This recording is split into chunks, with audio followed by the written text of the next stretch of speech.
So we're now in the main interface and we have our 3 tabs, and what we're going to do in these tutorials, we'll take you through each section of each tab just to make things a lot easier and for you to follow specific parts of the software. So we're in the Content tab, which is showing us a preview of our publication and what pages are in that publication, but for this section we're going to concentrate on this area here, the profile. So first of all, you have publication and your profile. We'll start with the publication. Now, if we go into preview, whatever publication you have set here is your logo will be in the bottom left hand corner. So let's just see here while it's loading up. So whatever publication you select selects which template you're going to use. So if you have multiple customers that you're producing digital editions for, you'll be able to select which customer by simply selecting from the drop down box here. Now if you're just producing publications for your own company, you will only ever have one option here. So that's the publication. The second thing we have is profile. Now you can set a range of different profiles, which is the SEO profile and the tracking profile.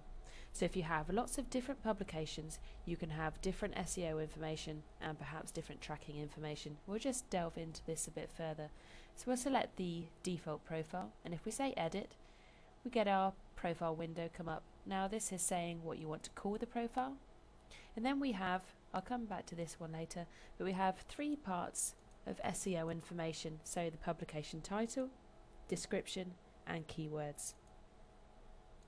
The publication title is always going to be shown as a page title within the files, so it's a real prime SEO area, so you should always give prominence to this area, and it should be no more than 50 characters. So if we're doing it for this, we might call this My Home Magazine, perhaps February 2011. Now underneath here we have the publication description. So this tells users a bit about it, and this sort of information is actually held and displayed within search engines. So you know, in Google you'll have a listing and then you'll have a 2-line description under that link.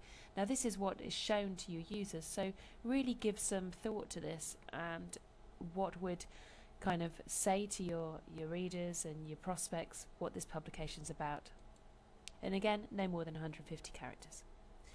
The third thing we have here is the publication keywords. So these could be keywords or phrases which are separated by a comma. So we might have property magazine. Now although that's 2 words, that's a keyword and it's a phrase, so we'll simply put a comma there. And then we might have homes in Ireland, and we can carry on and put up to 10 keywords there.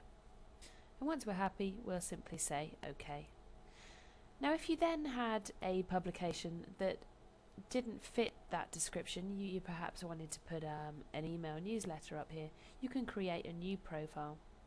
So we'll simply say add, and again you can add in this, so we might have a newsletter monthly, which is just a description that will appear here so we know what profile it is, and again we put in our title, description and keywords. Now there's also this area here, which is the Google Analytics account ID. So this allows you to enter in your ID for Google Analytics, and it will then apply some code to every single page within this digital edition, which then sends tracking information and analytical information to your Google Analytics account.